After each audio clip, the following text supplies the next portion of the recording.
All right, should we do some golf advice? You want to get to golf advice? A little Friday golf advice? Send your emails to sgsgolfadvice@gmail.com. We have a full inbox, even if you sent it 6-8 months ago. It's tagged. We are going through things. We may come around to it, but keep sending it. Maybe bump it to the top of the inbox, as a lot of PR folks do. Circling back, just wanted to refresh you on this. You know what I sent hate? you. What?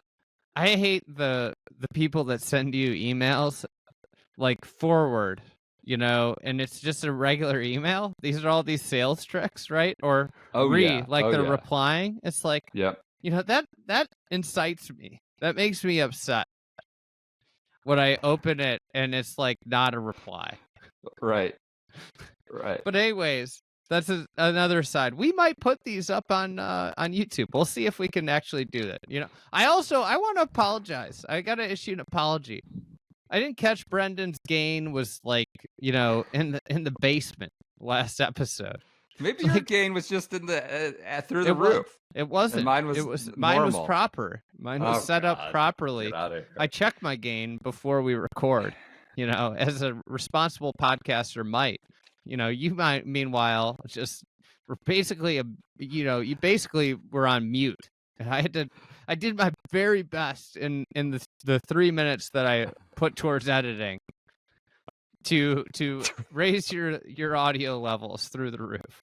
Now, one could say, I could issue an apology and say maybe I should have spent more than 3 minutes, but that's not the nature of this podcast. Yep.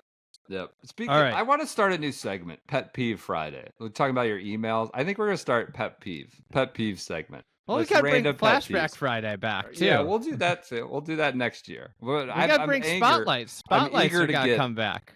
Pet Peeves going again. Spotlights are coming back. Trevino research is fast to pace. We're on our way to Trevino Part 2 at some point in the next year. Make sure. That's we got to bring the Spotlights back. Yep, absolutely. Take those back. All right, let's start with a quick fun one here.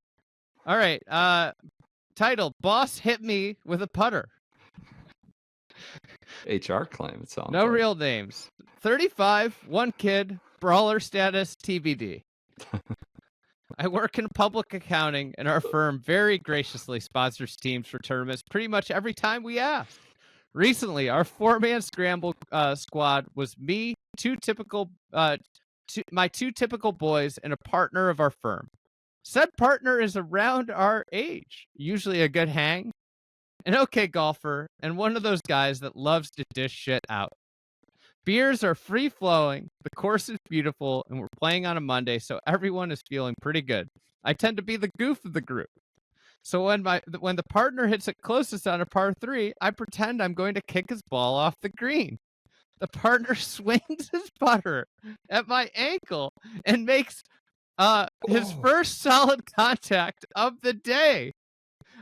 Weeks later,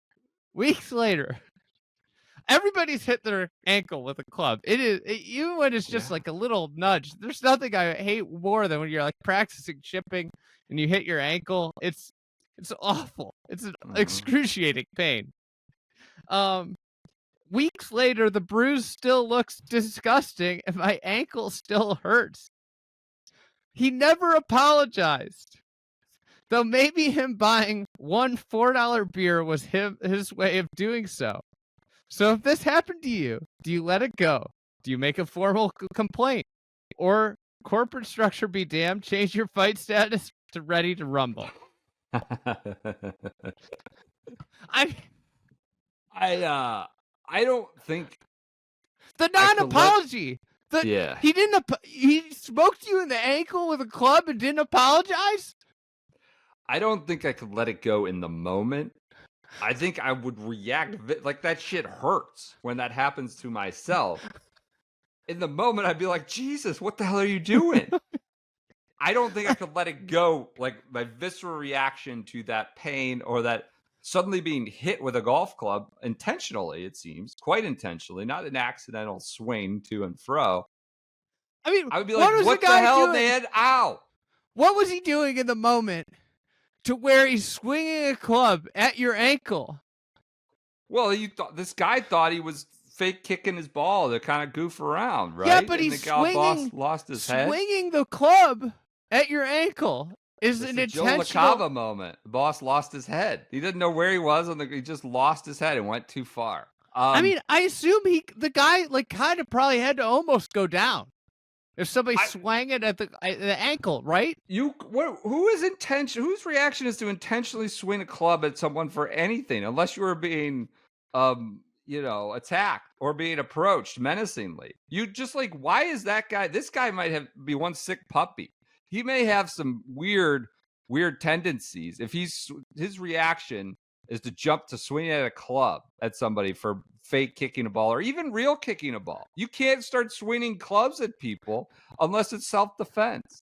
I mean, the thing about this is there's no good resolution at this point. It's weeks later. Right. He's never apologized. You react in the moment and then you're done. Yeah. Yeah, like the only time to react is in the moment, because at that point, this is injustice. Like, you could be passive aggressive and be like, like, at least I haven't swung a club at your ankle, but what good is that going to do at this point? There's nothing good. You've been hobbled for weeks from this. I could not imagine how angry I'd be for weeks if somebody swung a club at my ankle and I couldn't move around because of this. I was in I think pain you look for a new weeks. job. Look for a new job. I don't know what your financial situation is, but I think I would hold this against this guy forever. This would be a black mark against this guy forever. Would you subtly bring up the fact that your ankle's still bruised in the office? Would you try to show him? What was his reaction? Hey. What would the guy is in just extraordinary pain? The guy, how did he not apologize? What did he say? Would you try to bring it up in the office? Like, hey man, no. I still got this bruise. I mean, so, kind of maybe coyly but bring it up. What is he going to get out of it? What's he getting out of that? Right? Some recognition that the guy did this that he shouldn't have, because it seems like he never got that at all. In which, once you don't react in the moment and say like that hurt, not acceptable, I think you're kind of up a creek. Especially given the workplace. Would you have changed your brawling status to get to this question? For this individual, I might. Facing this similar circumstances or the next bridge you cross with this guy where maybe there's a point of contention, my status might be updated to potential for some rumbling, a little bit, light rumbling, so light tussling. So yes, for this guy needs to be dealt with. So all right, what else we got? I'm gonna go. This is a club. I feel like this is just a controversy at any golf course. It's the handicap czars, the handicap committee.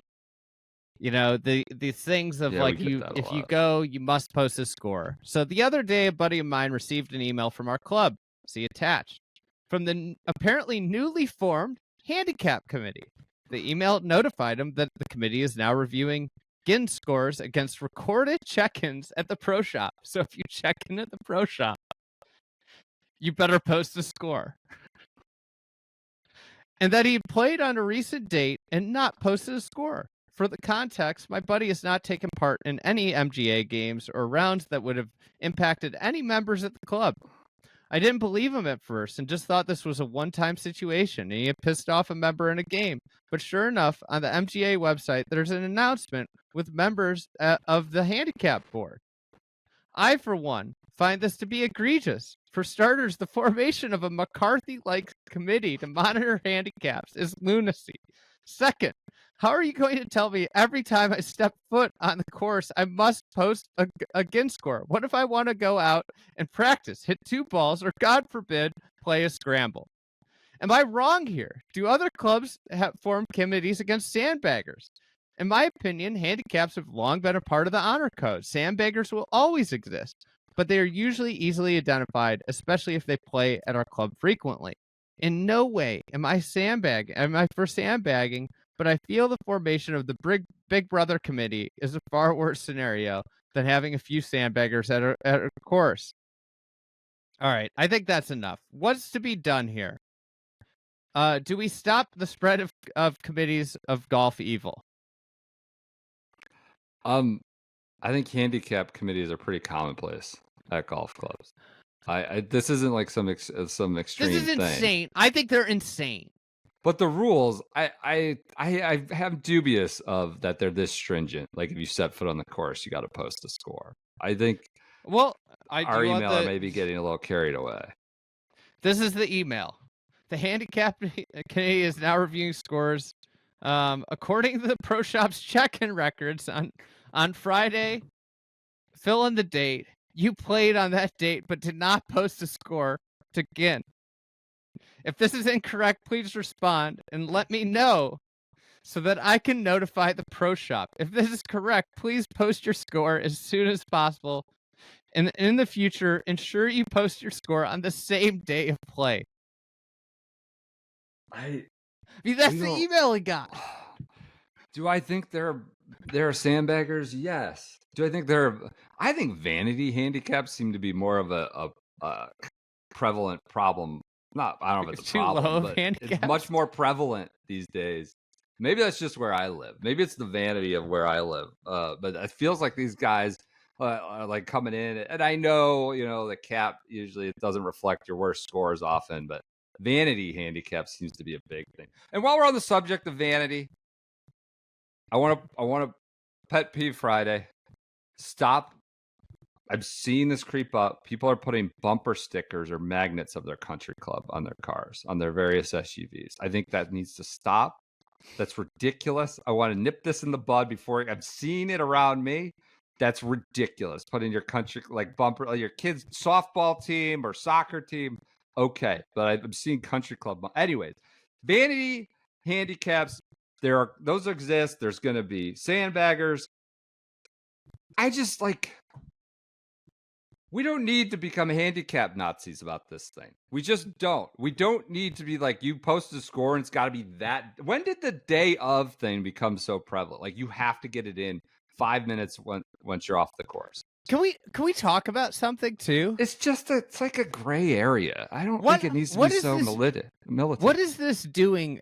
This is like the perfect example of, hey, we need to stop sandbagging. What should we do? And it's 12.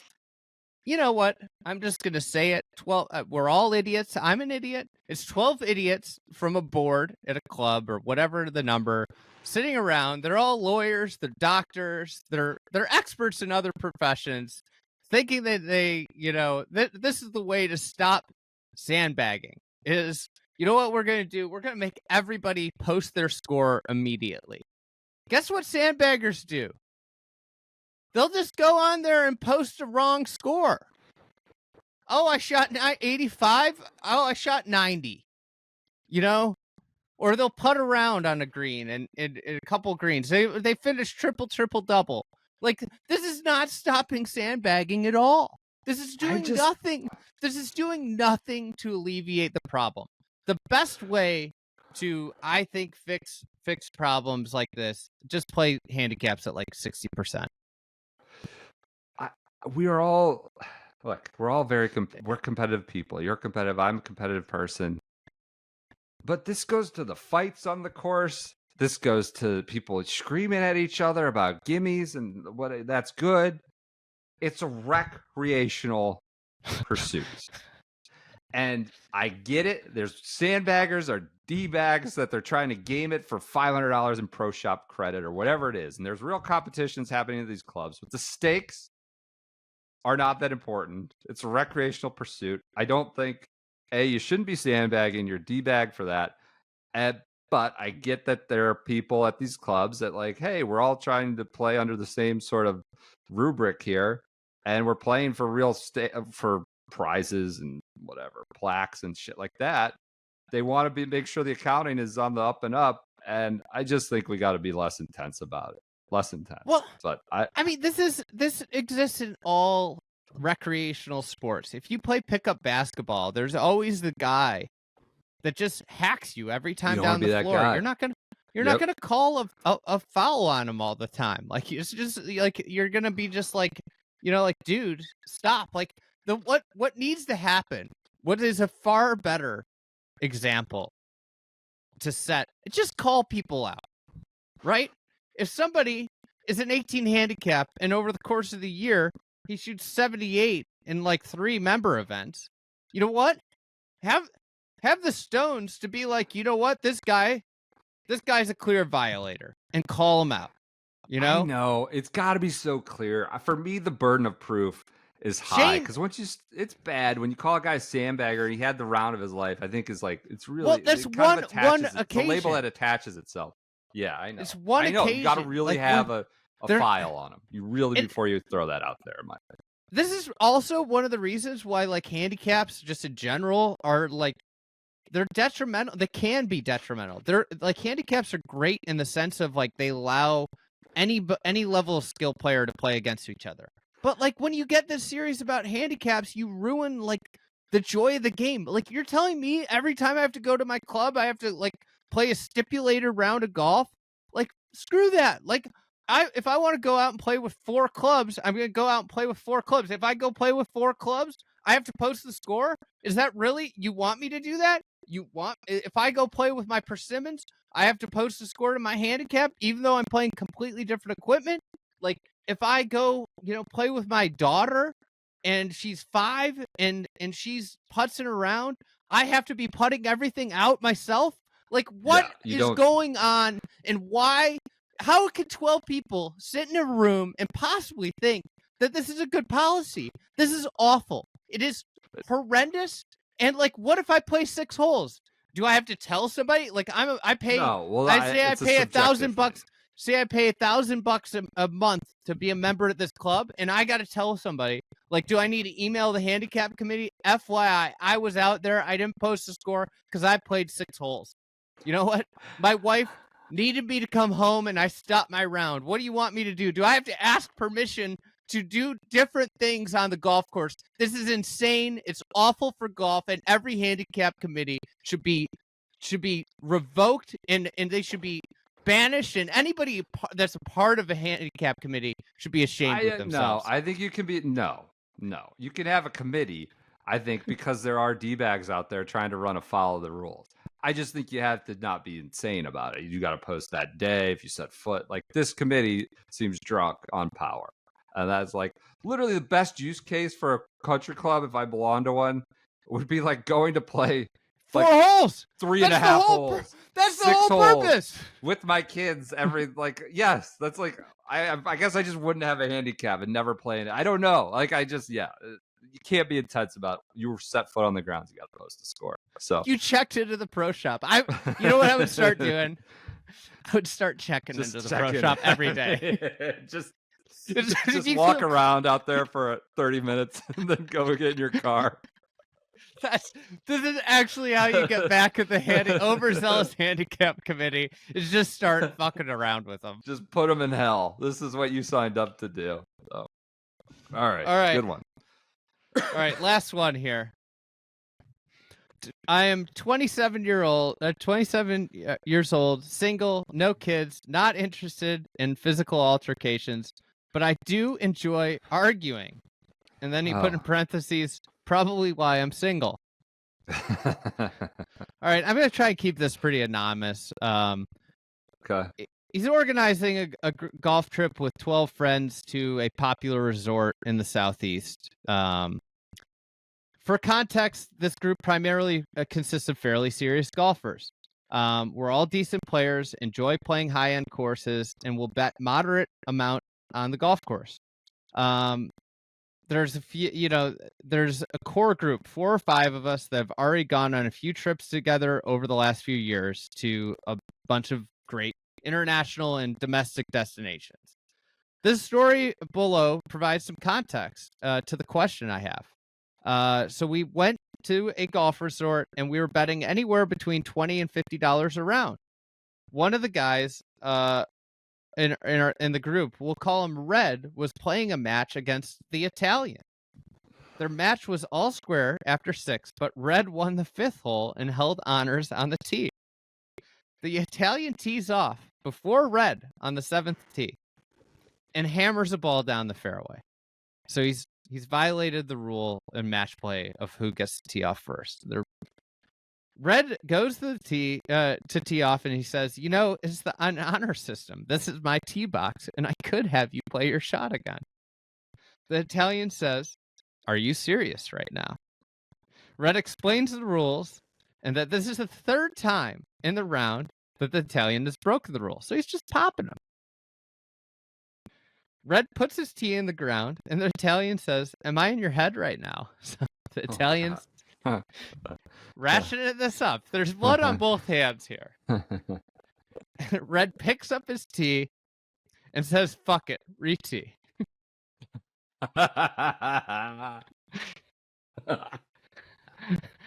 This is a good story.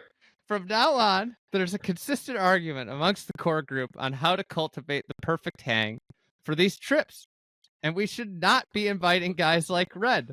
The argument has been polarizing within two different camps. One side of the argument is led by the big guy who believes the golf trip should consist of only people that are great hangs and everyone should get along naturally. Therefore, we should only invite those who are easygoing and general fun to be around golf with. The opposing side of the argument is led by the scout. I don't know who these guys are. They got all these names. Disagrees with the big guy and thinks we need to invite a few villains to create some tension and animosity on the trip. I don't know. I think it'd be good for the content gods, right?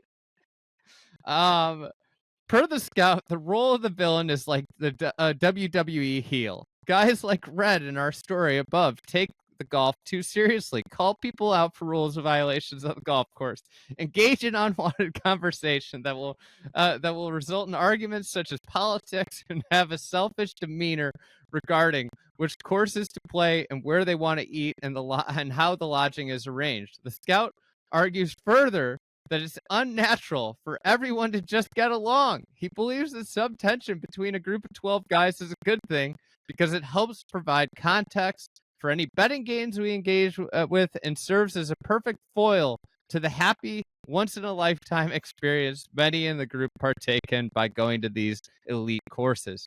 He further adds that we have stories like this one about Red where we can reflect and laugh about now. So the question is, what's the perfect balance on a trip like this? How many villains, if any, should we bring to this upcoming trip? I mean, I love content. I love the content. If the villains, you don't want to be on the other side of the villain.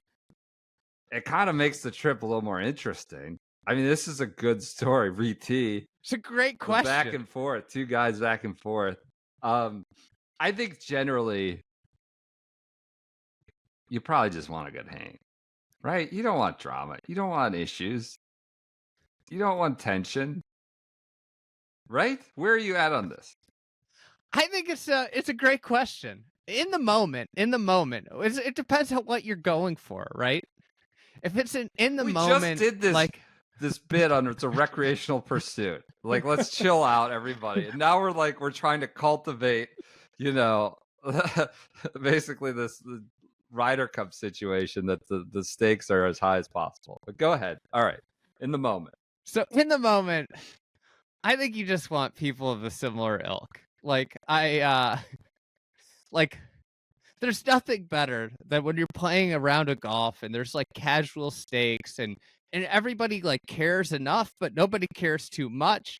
And it's like a fun match. And then afterwards, you're just hanging out. There's no awkwardness. Like, okay, so like now I'm kind of talking myself into like, you don't want anybody. You don't want anybody that's rocking the boat. Rocking the boat. Yeah. Now I will say this. When I think back to some of my most memorable rounds of golf, there is controversy. I think I told the story of two buddies who were like really good golfing buddies. Really good. Like we played regular money games. I like this one. Almost coming to fist fight on the 17th green.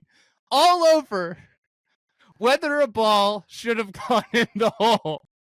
Like it was almost a hole one. The ball hits the flag. One guy, the guy that hit it, is like, I got totally robbed. It should have gone in. The other guy's like, you're lucky it's not over the green. And they never have spoken again. Almost got in a fight. And I regularly think about that round of golf. So I think it depends on what you're going for. If you want like memorable stories, I think you want to have some of those people in. I mean, you got to have controversy, right? For the golf advice inbox. If everybody got along, And there was no like if the Rory thing didn't happen, if Patrick Cantlay was just hey, I'm cool with whatever you want, PGA. I'm and Xander didn't have this, like the Ryder Cup would have been a lot less memorable and interesting. If Phil wasn't hitting quack hooks at Paris and was just like blending in with the rest of the high level play, we wouldn't remember that as much. So I think it just depends on what you're going. What dynamic does the group want? And this is where you're divided, right? And that's the hard thing. So if I'm gonna say, like, I think you got to have. It seems like the balance needs to be you have a villain or two. The important thing is you have to have the group. It sounds like 12 guys. You got to have like a 10-2, so you can just overrule the villain and be like, no, you're an idiot. Like, get out of here. Like they can't become a high number in this group that overrides the enjoyment that you're going to have. Yeah, I think you could try to introduce a subtle element of you don't go for the all and out like a-hole that you just know is a bad guy. He's going to be an a-hole, but maybe you look for the guy that maybe gets a little too competitive. I have some I can do field research on this weekend. I'm going on the two neighborhood dads. You're going to Myrtle 50. Beach.